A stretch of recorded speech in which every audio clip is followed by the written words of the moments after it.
Alors ici, un exercice de type bac sur les intégrales. On définit la suite Jn avec n appartenant à n étoiles, c'est-à-dire que n est différent de 0 ici, par Jn est égal à intégrale entre 0 et 1 de x puissance n sur 1 plus x carré dx. Première question, démontrer que pour tout x appartenant à l'intervalle 0, 1, eh bien nous avons l'encadrement xn divisé par 1 plus x carré, qui est compris entre xn sur 2 et xn. Deuxième question, il faut en déduire un encadrement de cette intégrale, avec n supérieur ou égal à 1. Alors, correction de cet exercice, première question, il faut démontrer que si x appartient à l'intervalle 0, 1, nous avons ici l'encadrement suivant. Alors, correction, je vais partir avec une valeur de x comprise entre 0 et 1. J'ai cette double inégalité. Et je vais passer au carré. Donc ici, je vais passer, j'écris au carré. Donc 0 au carré, inférieur ou égal à x au carré, inférieur ou égal à 1 au carré. Donc je peux écrire ceci parce que x est compris entre 0 et 1.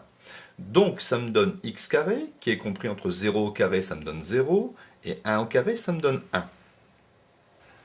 Ensuite, je vais ajouter plus 1 à tous les termes. 0 plus 1, ça me donne 1. Inférieur ou égal à x carré plus 1. Inférieur ou égal à 1 plus 1, ce qui fait 2. Donc ici, j'ai déjà un encadrement de x carré plus 1, qui est compris entre 1 et 2. Alors, il faut noter que quand j'ajoute 1, ici, ça ne change pas le sens de l'inégalité. Ensuite, je vais passer à l'inverse. Donc 1 divisé par 1. Ici, je change, parce que je passe à l'inverse. 1 divisé par x carré plus 1. Ici, je change le sens. 1 demi. Donc je vais réorganiser ici cette écriture en disant que 1 sur x carré plus 1 est supérieur ou égal à 1 demi et inférieur ou égal à 1. Alors regardez, désormais ce n'est plus très compliqué. Je vais multiplier par x puissance n, qui est une quantité positive ou nulle. Je vais multiplier chacun des termes par x puissance n. Donc 1 demi fois x puissance n, ça me donne x puissance n sur 2. 1 fois x puissance n, 1 fois x puissance n, x puissance n. Et j'ai bien obtenu ici la double inégalité, c'est-à-dire l'encadrement de ma fonction x puissance n divisé par x carré plus 1, qui est encadré par x puissance n sur 2 et x puissance n.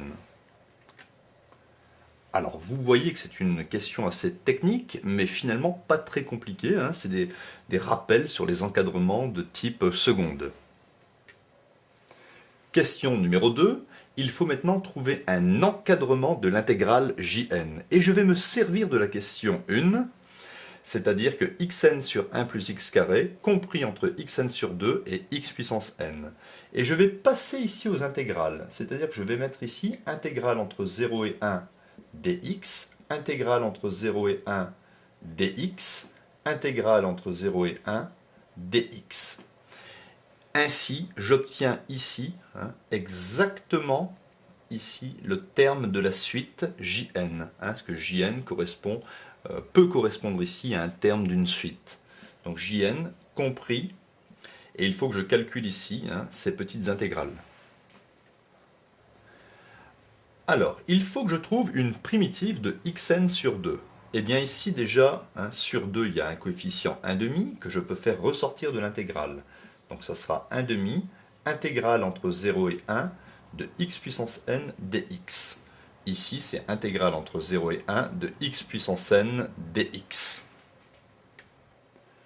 Alors ici, petit rappel de cours, la primitive de x puissance n, ou une primitive de x puissance n, c'est x puissance n plus 1 divisé par n plus 1, que je mets entre crochets.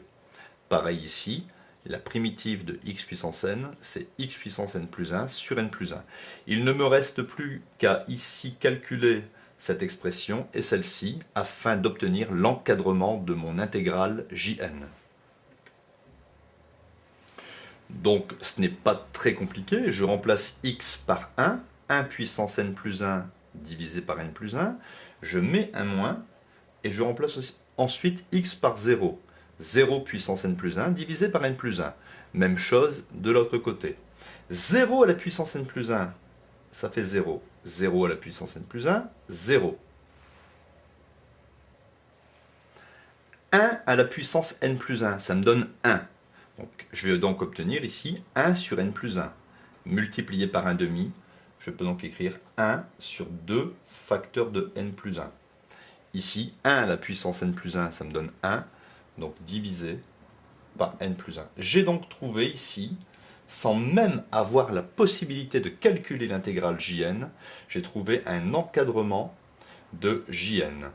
Comme Jn peut être considéré comme une suite numérique, on a trouvé ici un minorant de la suite et ici un majorant de la suite. Donc en mathématiques, il faut toujours essayer de chercher à comprendre ce que l'on écrit, et j'ai beaucoup insisté sur ce point dans mes vidéos, chose qui n'est pas toujours bien expliquée dans les bouquins, où il manque de fléchage et d'explication. Ici, on peut considérer par exemple que J7, l'intégrale, si je remplace n par 7, J7, serait comprise entre 1 sur 7 plus 1, 8, serait comprise entre 1 huitième et 1 sur 7 plus 1, ça fait 8, 8 fois 2, 16. Donc J7 serait comprise entre 1 huitième et 1 seizième, par exemple.